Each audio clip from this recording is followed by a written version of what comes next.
Slowly pour these into here in our casserole dish, and you're gonna want to evenly distribute these, making sure there's none on top of the cheese, and you'll see why in a bit. Now Cheese and grapes and I'm just gonna add walnuts these together, right on not top bad. of our grapes here. I've had that before with some like cheese, that. you know, some There we go. salami, That some looks ham. great. Next, like a I'm gonna platter. take some olive oil. Oh, and she's I'm just mixing gonna it. add that right into here like that. Babe, that's not You it. want to get a little bit on the cheese as well, and No. a little bit of salt. No, and some just black 'cause you pepper.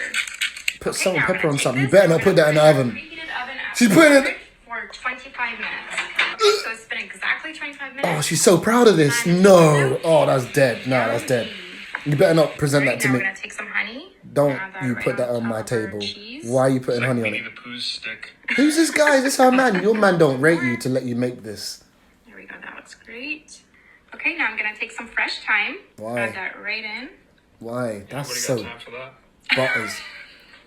She's so Now happy we're as gonna well. mix She it probably all thinks this is up. going to be We're nice, start isn't with it? the cheese here. Don't you... Break that apart. Oh yeah, that's perfect. Look at that. Nice. Oh, Nice and gooey. There we go. I'm all down for cheese, but that walnuts first. and grapes. And then we gotta mix this in Oh, she's mixing it. slowly. Oh, this is so dead. Oh, babe, no, And the sorry. grapes are still nice and firm. No, they're not. Gotten soft. I'm all down for trying new things, but you need to get back in the kitchen It's good and... for now. Okay, now I got some cooked She pasta wasting here. pasta. I'm gonna add that in. You could have made some spaghetti bolognese. Everything else. You get back in the Use any kitchen and make pasta some you like. chicken tikka masala with some rice and naan bread. And then we're just gonna Nah. mix this all up. Nah, I'm done. Get that cheese in with the pasta. And